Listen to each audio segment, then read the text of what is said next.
Hello friends, இன்றைக்கி இந்த வீடியோவில் நீங்கள் நிறைய பேர் கேட்டிருந்த 10,000க்கு கீழே உள்ள ஏர் ஃப்ரையர் அவனில் எது பெஸ்ட் அப்படின்றது தான் பார்க்க போகிறோம். வாங்க அனலைஸ் பண்ணி பார்க்கலாம்.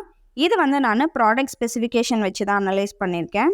10,000க்கு கீழே இருக்கக்கூடிய மாடல்ஸ் எல்லாமே நான் இங்கே லிஸ்ட் பண்ணியிருக்கேன். இதில் ப்ரைஸுக்கும் ஸ்பெசிஃபிகேஷனுக்கும் சம்மந்தமே இல்லாமல் ஒரு ஏர் ஃப்ரையர் இருக்குது. பிராண்ட் நேம் பார்த்திங்கன்னா ஸ்டோக். இதில் 10 லிட்டர் தான் கெப்பாசிட்டி கொடுத்துருக்காங்க. டைமரும் 30 மினிட்ஸ் தான் இருக்குது. வாரண்டியும் 1 இயர் தான் கொடுக்குறாங்க. இதை ஃபஸ்ட்டு நம்ம ரிமூவ் பண்ணிடலாம். அடுத்ததாக 1 இயர் வாரண்டி இருக்கக்கூடிய ப்ராடக்ட்ஸ் எல்லாத்தையும் தனியாக வச்சுருவோம். இதை நம்ம கடைசியாக பார்த்துக்கலாம். இப்போது இதில் நம்ம 15 லிட்டருக்கு கீழே உள்ள ஏர் ஃப்ரையர்ஸ் எல்லாத்தையுமே எடுத்துடலாம். ஒருவேளை உங்களுக்கு காம்பேக்ட் சைஸில் தான் வேணும் அப்படின்னா கன்சிடர் பண்ணுங்கள். பட் அதே ப்ரைஸுக்கு நமக்கு பெரிய கெப்பாசிட்டி கிடைக்கும் போது நம்ம ஏன் கம்மி கெப்பாசிட்டி உள்ளதை வாங்கணும் அப்படின்றதுனால நான் இது எல்லாத்தையும் எடுத்துடுறேன். இப்போ பார்த்தீங்கன்னா நமக்கு 3 ஏர் ஃப்ரையர் இருக்குது. இதில் நான் 2 மட்டும்தான் செலக்ட் பண்ணுறேன். ஏன்னா ஃபேபரில் டாப் ஹீட்டிங் எலமெண்ட் மட்டும்தான் இருக்குது. அதுவும் மெக்கானிக்கல் டயல் கொடுத்துருக்காங்க.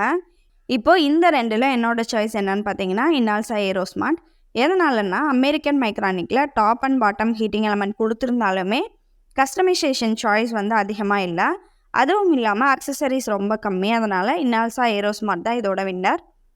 இப்போது நம்ம தனியாக பிரித்து வச்சுருந்த ஏர் ஃப்ரையர் லிஸ்ட்டில் அனலைஸ் பண்ணும்போது கீக் ஏரோஸ்மார்ட் ஹெலிக்ஸ் மட்டும்தான் சிங்கிள் ஹீட்டிங் எலமெண்ட். மீதி எல்லாமே top and bottom heating element கொடுத்துருக்காங்க. அதனால் கீக் 12 லிட்டர் ஏர் ஃப்ரையர் ரிமூவ் பண்ணிடலாம். அடுத்ததான் கீக் ஏரோ குக். நிறைய ஃபீச்சர்ஸ் இருந்தாலும் பவர் கொஞ்சம் கம்மி தான். அது மட்டும் இல்லாமல் top and bottom heating element இருந்தாலும் தனித்தனியாக செலக்ட் பண்ண முடியாது. அதனால் இதையும் ரிமூவ் பண்ணிடலாம். இப்போ நம்மக்கிட்ட பிஜிஎன் அப்புறம் எல்இபிஎல் இந்த 2 மாடலும் தான் இருக்குது. ஃபீச்சர்ஸ் வைஸ் பார்க்கும்போது எல்இபிஎல் தான் என்னோடய சாய்ஸ். அது மட்டும் இல்லாமல் இதோட ப்ரைஸும் ரொம்பவே கம்மி. உங்களுக்கு நல்லா தெரிஞ்ச பிராண்டு தான் வேணும் அப்படின்னா நீங்கள் பிஜிஎன் வாங்கிக்கலாம். ஆனால் கண்ட்ரோல்ஸ் எல்லாமே மேனுவல் தான். இந்த லிஸ்ட்டில் இருக்கக்கூடிய ஏர் ஃப்ரையரை விட ஒரு பெட்டரான ஏர் ஃப்ரையர் வேணும், அப்புறம் உங்களால் ஒரு 700 காஸ்ட் அதிகமாக போட முடியும் அப்படின்னா 10,700 ரூபாய்க்கு மார்ஃபி ரிச்சர்ட்ஸை கன்சிடர் பண்ணுங்கள். இதில் டாப் அண்ட் பாட்டம் ஹீட்டிங் ரெண்டுமே கொடுத்துருக்காங்க. அதுவும் நீங்கள் தனித்தனியாக செலக்ட் பண்ணுற மாதிரி கொடுத்துருக்காங்க. அது மட்டும் இல்லாமல் இதில் 2 வருஷம் வாரண்டியும் வருது. டெம்பரேச்சர் பார்த்தீங்க அப்படின்னா 230 டிகிரி செல்சியஸ் வரைக்கும் நம்ம அட்ஜஸ்ட் பண்ணிக்கலாம். ப்ரீசெட்ஸ் இதில் எதுவும் கிடையாது. ஃபுல்லாக நம்ம மேனுவலாக தான் ஆப்ரேட் பண்ணிக்கணும். 10,000 ரூபா செக்மெண்ட்டில் இந்த ஏர் ஃப்ரையரை நீங்கள் செகண்ட் தாட் இல்லாமல் வாங்கலாம். இதோட லிங்க் நான் டிஸ்கிரிப்ஷனில் கொடுத்துருக்கேன், செக் பண்ணி பாருங்கள்.